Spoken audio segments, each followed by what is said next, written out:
یسألہ من فی السماوات والارض، سب زمین و آسمان میں جتنے بھی مخلوقات ہیں وہ اسی کی منگتی ہیں، سب اسی سے مانگتے ہیں، سب اسی سے سوال کرتے ہیں۔ کل یوم ہوا فی شان،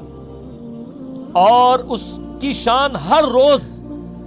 نئے اعتبار سے تجلی فرماتی ہے۔ ویسے بعض لوگوں نے اس کا ترجمہ کیا ہے کہ اللہ تعالیٰ کو ہر روز کوئی نیا کام ہوتا ہے، تو وہ یہ سمجھتے ہیں شاید ہم بھی دفتر جاتے ہیں تو اللہ تعالیٰ کا بھی کوئی نیا کام ہوتا ہے۔ یہ نہیں ہے، اس کا جو بالمفہوم ترجمہ ہے کہ اللہ کی شان ہر روز نئے طریقے سے جلوہ نما ہوتی ہے۔ یعنی آج جس طرح سائنس نے ترقی کی ہے اور جو خدا کا تعارف نیشنل جغرافک نے یا اینیمل پلانٹ نے یا ڈسکوری چینل نے کروایا ہے، اور ہمارے بزرگوں کو تو اس کا اشر یشیر بھی نہیں پتا تھا۔ میں ابھی پرسوں اینیمل پلانٹ پہ ایک پروگرام دیکھ رہا تھا، ایک عقاب کے بارے میں، تو وہ اس کو ایک بہت بڑی ہڈی ملتی ہے نا، تو اب وہ اس ہڈی کو توڑ تو سکتا نہیں، اس کی چونچ ہے، اتنی مضبوط ہڈی ہے۔ سر آپ حیران ہوں گے، وہ کمنٹیٹر کہتا ہے کہ جی اس کے اندر یہ حس ایوالو ہو گئی ہے، وہ کہتے ہیں نا ایوولوشن ہوئی ہے، وہ تو خدا نے اسے سکھایا نا۔ وہ جناب 30 دفعہ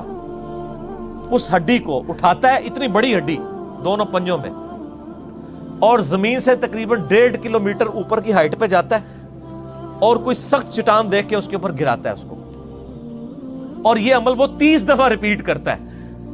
اور بار بار، یعنی 30 دفعہ آپ وہ تھوڑا تو مار نہیں سکتا، ظاہر ہے اس کو اس کے ہاتھ تو نہیں ہے، تو وہ indirect Newton's third law of motion کر رہا ہے، عمل کا رد عمل۔ 30 دفعہ وہ ہڈی گراتا ہے، وہ 30 دفعہ گر گر کے اتنی کھوکھلی ہو جاتی ہے کہ الٹیمیٹلی وہ ٹوٹ جاتی ہے، پھر وہ ٹوٹتی ہے تو وہ کھاتا ہے۔ یہ اس کو کس نے سکھایا ہے؟ اللہ نے۔ یہ ہمارے کسی بزرگ کو، کسی صحابی کو، کسی تابعی کو یہ چیزیں ابزرو نہیں ہوئی ہیں۔ اگر انہوں نے کی بھی ہوں گی تو ایک دفعہ گورے تو جناب ایک ہفتہ کیمرہ لگا کے بیٹھے رہتے ہیں نا، یہ چیزیں تو گوروں نے دریافت کرنی تھی نا۔ اور اس طرح کی قدرت کی کئی نشانی ہے، یعنی اس میں تو میں فی البدی گھنٹوں بول سکتا ہوں کہ اللہ تعالیٰ نے مخلوقات کے اندر کیا کیا چیزیں رکھی ہیں، اور وہ سب اللہ کی قدرت کی نشانی ہے جو وقت کے ساتھ ساتھ ایکسپلور ہو رہی ہیں۔ یہ اللہ تعالیٰ کی نئی نئی شانیں۔ آپ کو پتا ہے اس وقت ڈیپ اوشن کے اندر ایسی مخلوقات دریافت ہوئی ہیں جو آج سے 20-25 سال پہلے تک بھی دنیا کو پتہ ہی نہیں تھا کہ یہ مخلوقات ایگزسٹ کرتی ہیں، دیکھنا تو بڑی دور کی بات۔ اور وہ مخلوقات وہ ہیں جو کبھی سمندر کے اوپر نہیں آئی ہیں، وہ نیچے ہی اندھیرے میں رہتی ہیں، انہوں نے سورج کبھی نہیں دیکھا۔ اور آپ حیران ہوں گے کہ ان کے اندر جو سسٹم ہے نا، یعنی اپنے آپ کو نیچے رکھنے کا، ورنہ تو کوئی بھی چیز فلوٹ کر کے الٹیمیٹلی اوپر تو آ جاتی ہے، وہ اپنے آپ کو نیچے جو رکھتی ہے تو کوئی ٹیکنالوجی چاہیے نا۔ آپ نے یہ جو آپ دوزیں ہوتی ہیں، یہ نیچے کیسے رہتی ہیں؟ اس کے اندر پانی بھرا جاتا ہے باقاعدہ، پھر وہ وزنی ہو جاتی ہے، وہی فورس آف بوائنسی سے بڑھ جاتا ہے ان کا اپنا ویٹ، تو وہ نیچے بیٹھ جاتی ہیں۔ پھر اوپر لانے کے لیے، اس پانی کو باہر نکالنے کے لیے خاص قسم کے انجن ہوتے ہیں، ٹھیک ہے۔ آپ حیران ہوں گے، آپ یوٹیوب کے اوپر جا کے دیکھیں، جو اس وقت ماڈرن جیٹ انجن آپ دوزوں میں استعمال ہو رہے ہیں نا، سیم اسی ڈیزائن کی چیزیں، ایگزیکٹ اسی شکل و صورت کی ان مچھلیوں کے اندر ہے، سیم اسی کا ان کا جو ہے وہ ڈیفیوژن سسٹم ہے۔ اب آپ لوگ تو جو کہ انجینئرنگ کی فیلڈ کے نہیں ہیں تو اس لیے آپ کو سمجھانا مشکل ہوگا، تو وہ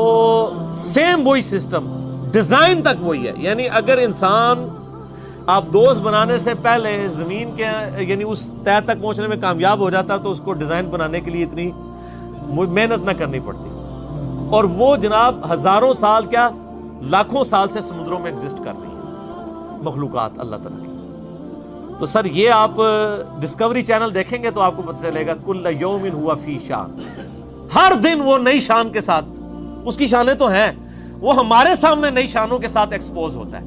اور ابھی بھی کئی شانیں ہیں جو اس کی مرنے کے بعد جنت میں پہنچ کے ہمارے سامنے آئیں گی، اس کا تو کوئی احاطہ نہیں کر سکتا۔